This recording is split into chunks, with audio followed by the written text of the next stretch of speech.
이 아침에도 주님들에 나와서 말씀에 의하여 기도하기를 절기하는 여러분들에게 풍성하신 하나님의 은혜와 위로하심이 간구하심 속에 넘칠 수 있기를 주님의 이름으로 축원합니다. 이사야 39장의 말씀에 우리는 히스기야의 실수와 그 결과가 어떻게 되는지, 다시 말하면 히스기야가 하나님 앞에서 교만한 범죄한 사실들이 여기에 적혀 있습니다.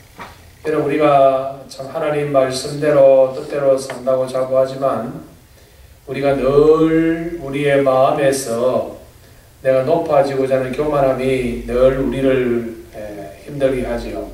이것은 이 세상에 인간의 모습으로 온 자들은 여기에서 우리가 벗어날 수가 없습니다.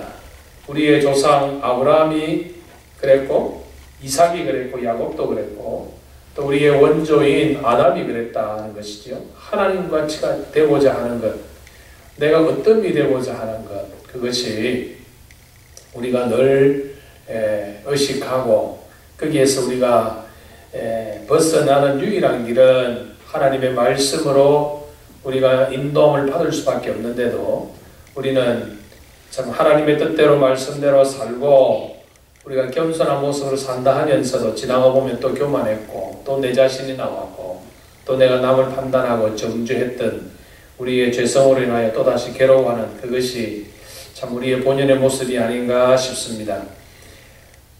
38장에서 죽을 수밖에 없는 히스기야에게 하나님께서 그의 겸비한 기도하시는 모습을 보고 하나님이 히스기야를 고쳐주셨죠.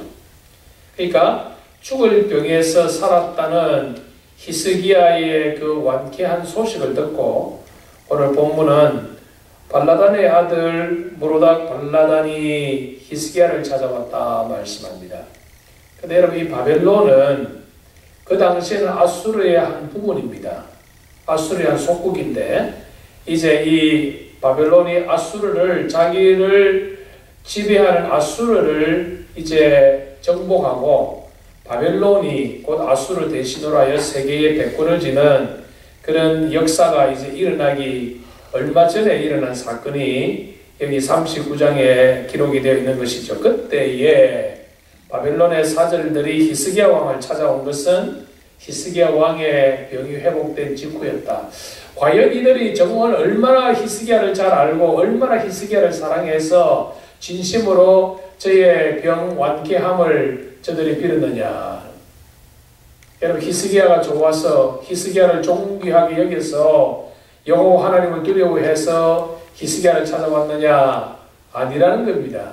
본문에 우리가 운명을 자세히 살펴보면 그것이 아니라는 것이죠. 오늘 무로닥 발라단이 자기의 이 아버지 이 바라단의 글과 예물을 가지고 오늘 히스기야를 문안합니다. 네, 여러분, 이 무로닥 발라단이 결국은 지금은 히스기야 앞에 머리를 조아리지만은 이 무로닥 발라단의 아들 되는 느부갓네살 왕이 드디어 이 나중에 유다를 침범해가는 그런 역사가 역사적으로 또 기록이 되어 있는 것을 보게 됩니다. 그런데 예물을 보내었다 할 때 히스기야가 갑자기 교만해집니다. 저 바벨론까지도 나를 인정하는구나. 바벨론까지 나를 인정하는구나. 여러분, 사람이 인정함을 받으면 기분이 좋죠. 네, 그렇습니다. 목사도 그래요. 인정함 받으면 기분 좋습니다. 성도들은 또 목사로 인정받으면 여러분 기분 좋죠. 네, 사람은요, 좋은 소리 하면 기분 좋은 거예요. 이렇게 잘한다 하면 좋은 겁니다. 히스기야도 그런 거예요. 무로닥 발라단이 히스기야와 아무 상관없는 사람이 와서 갑자기 나타나서 히스기야를 잘한다 하니까 히스기야가 잠시 기고만장해집니다. 히스기야가 2절 말씀 보니 사자들로 말미암아 기뻐하며 그들에게 보물창고 곧 은금과 향료와 보배로운 기름과 모든 무기군을 다 보여주었다. 다른 말로 하면 자랑했다 이 말이죠. 자랑했다. 네, 여러분, 좀 전만 하더라도 히스기야가 아수르의 포위로 인하여서 예루살렘 성이 망하고 하나님의 전에 있던 온갖 신기한 금원의 기구들을 다 사데립에게 준 것이 히스기야 아닙니까? 그렇죠? 근데 제가 뭐 그래 좋은 것이 많다고 다 빼앗겼는데도 그래도 저는 사람이 교만해지면 판단력이 흐려집니다. 그래서 자기가 가진 것을 다 보여주었다. 다 자랑하였다. 네. 여러분 지금 남아있는 것까지도 누가 히스기야에게 준 겁니까? 하나님 주신 것이잖아요. 하나님이 주신 겁니다. 히스기야의 것이 아니라는 겁니다. 왜냐? 유다의 왕은 히스기야가 아닙니다. 유다는 신정정치입니다. 디오크라스예요. 유다의 왕은 누구이십니까? 만군의 여호와 하나님이 유다의 왕이십니다. 참된 이스라엘의 왕은 하나님이십니다. 하나님께서 히스기야를 대리자로 세운 겁니다. 대리자로 세웠고 하나님이 이사야를 대리자로 세운 히스기야가 하나님 말씀에 벗어나지 않도록 궁정의 선지자로 세운 겁니다.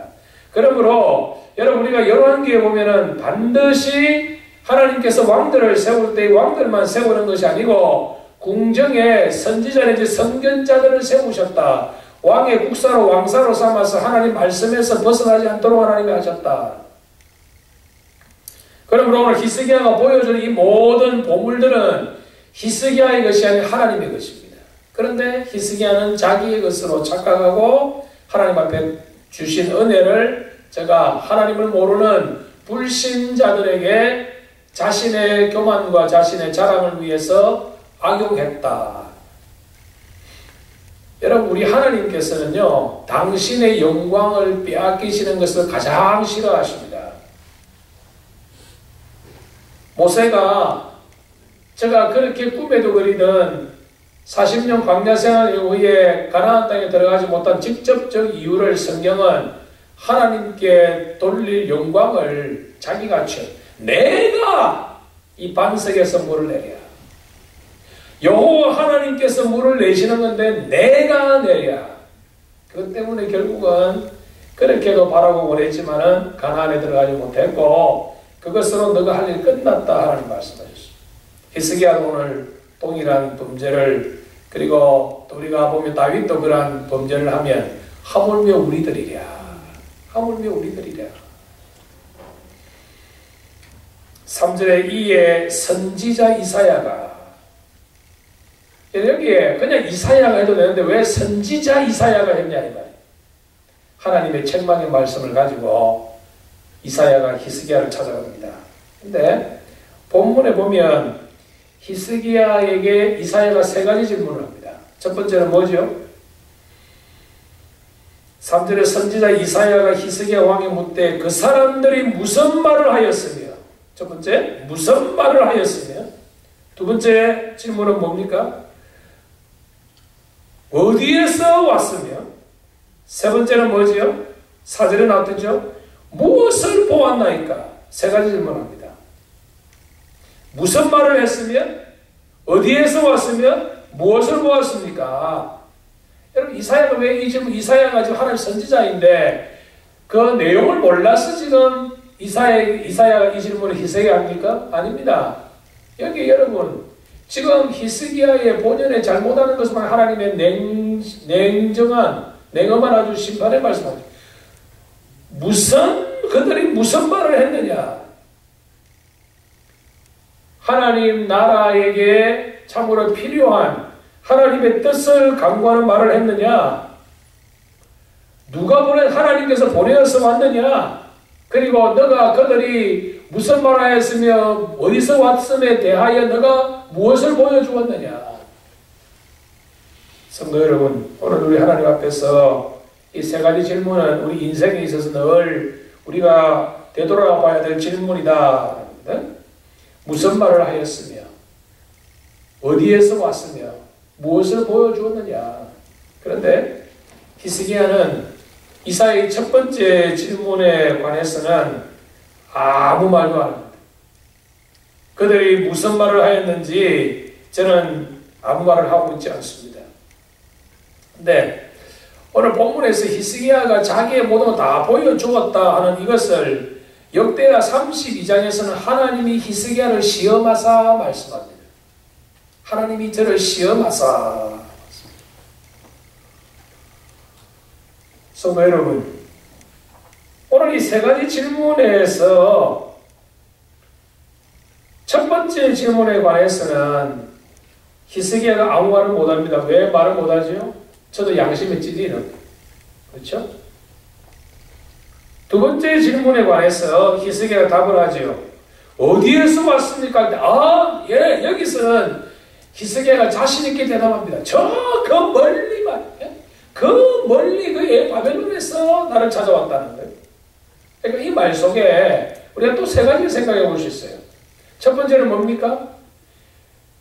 저들이 나 히스기야를 인정했다는 겁니다. 여러분, 유대는요, 이 바벨론과 비교할 때는 약소국입니다.